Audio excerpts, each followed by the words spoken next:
Hi, Yvette the Card Girl. Welcome back to my channel, and if you're new, welcome. I hope you enjoy the video and want to stick around a while. So today what I'm going to do is I'm going to do a how-to video on how I use the tree gatefold A2 card base from the Stamps of Life. So instead of doing a gatefold, I ended up just doing one-sided and made it a 3D. So when you stands up after it can kind of be a little 3D tree. Really cute. And so that is what I'm going to show you how I did this today.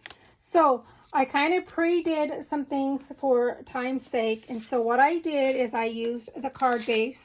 So the die comes with the actual card base like this.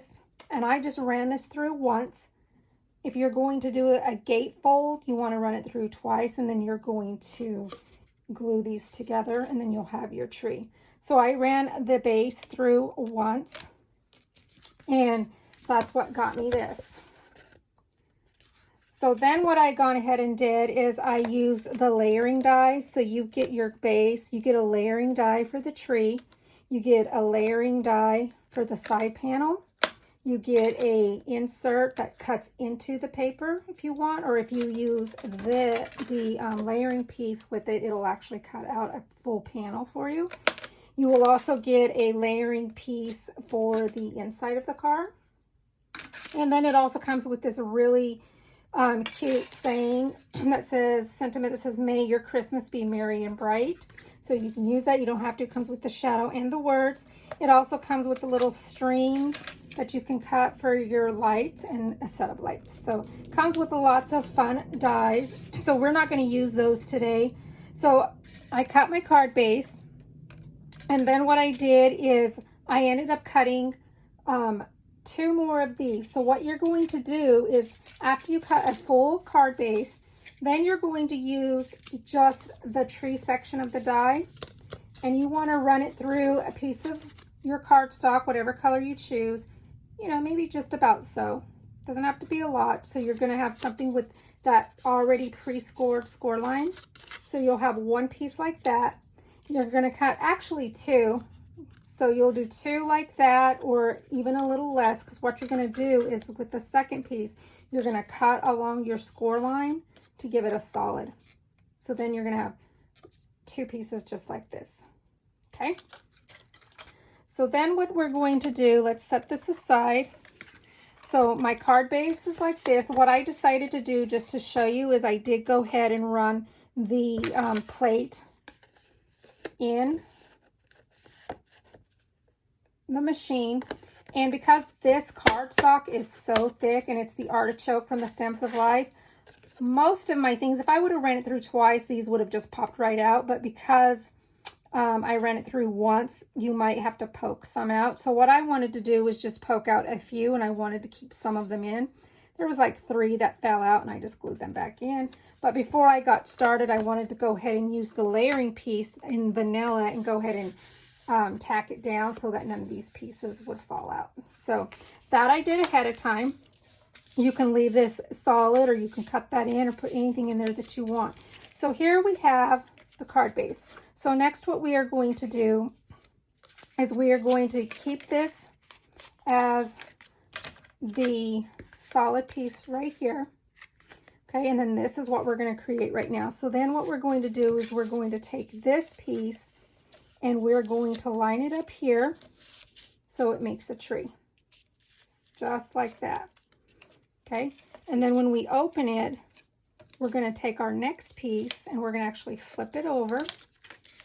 And it is going to lie with inside of that piece. So right here, before you glue the already pre-scored piece, you're going to line these up. So small tree that's been cut at the score line inside the scored piece. And you're going to want to take your scissors and you're going to want to trim this little piece of the score, so that it makes a tree just like that. Okay, so next what you're going to do is you're going to take your scored piece, put some glue on it. So we're going to just do a little strand of glue just like that. And we're going to take our card base and we're going to line it up on that score line, like right on the side of the score line.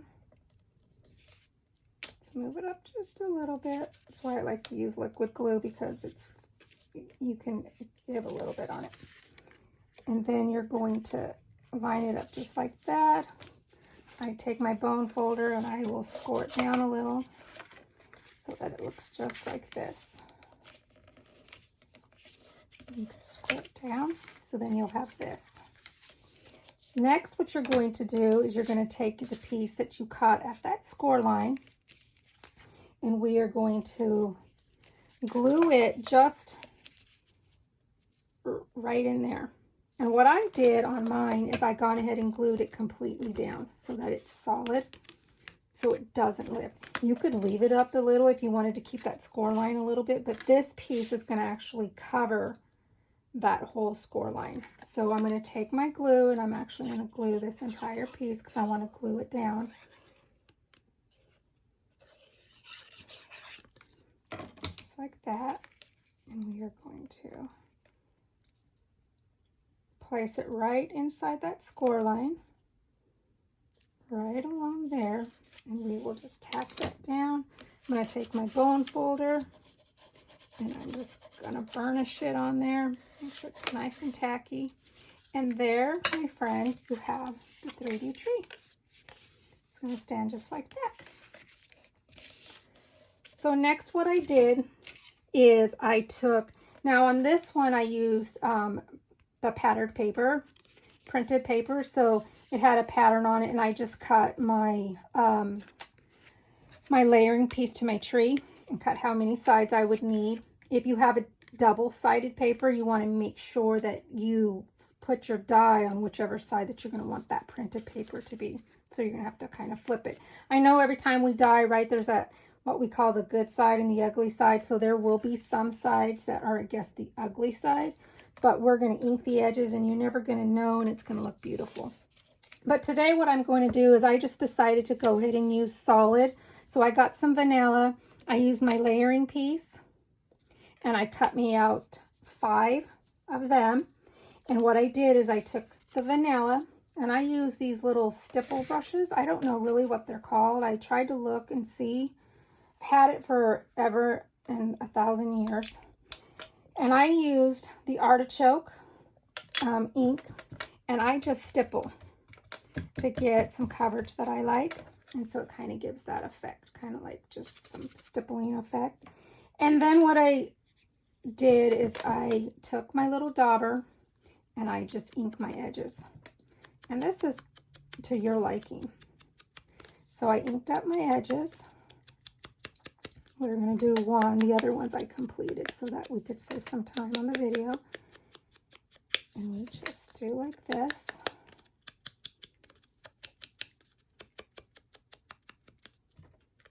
And that is complete. So then next what we're going to do is we are going to adhere these onto our tree. So we're just going to put some glue on there, line it up, and let's burnish that down. Let's take our next one.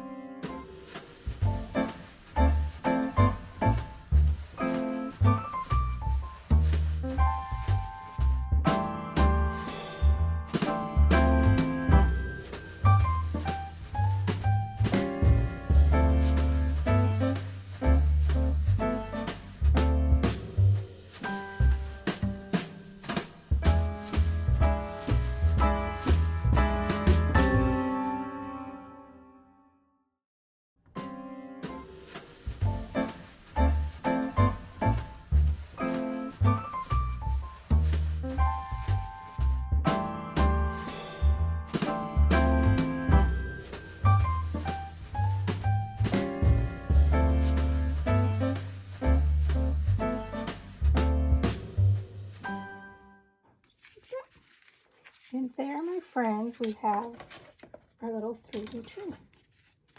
And then on the card that I made, I don't know if you can see the embossing. So because of the cutout here, it's like a little flower. You could think of it as a little poinsettia. I thought that this doily flower stencil from the Stamps of Life looked, kind of went with it really well.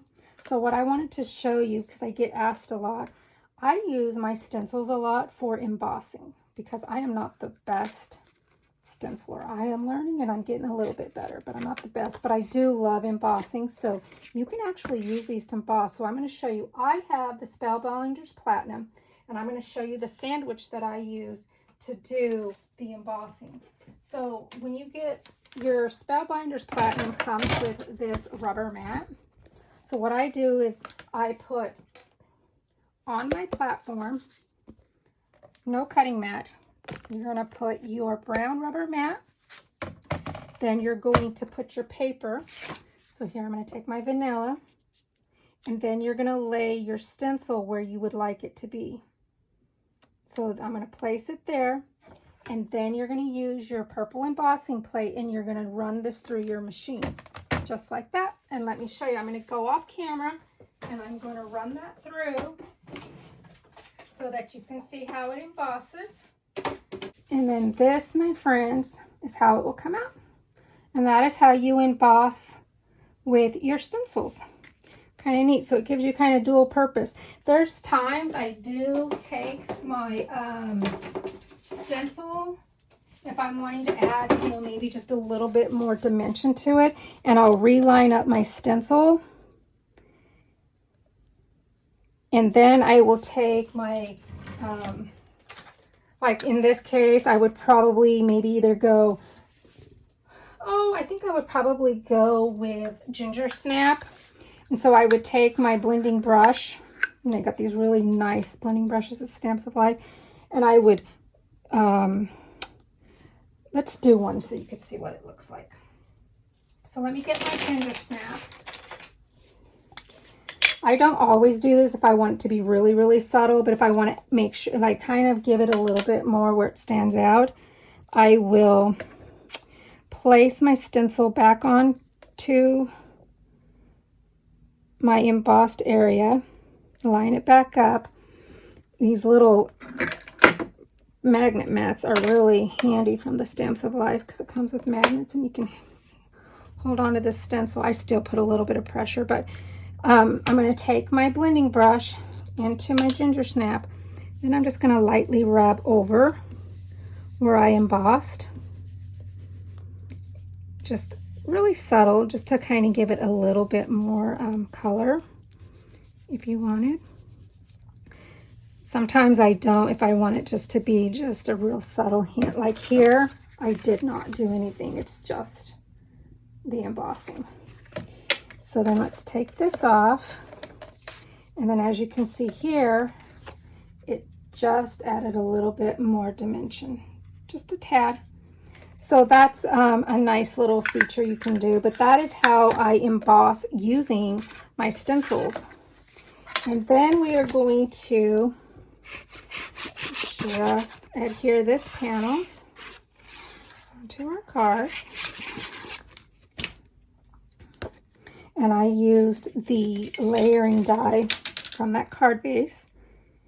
We're just going to line that up. Then if you wanted to use that really lovely big sentiment that comes with the card base, you can in here. It takes up a lot of nice space.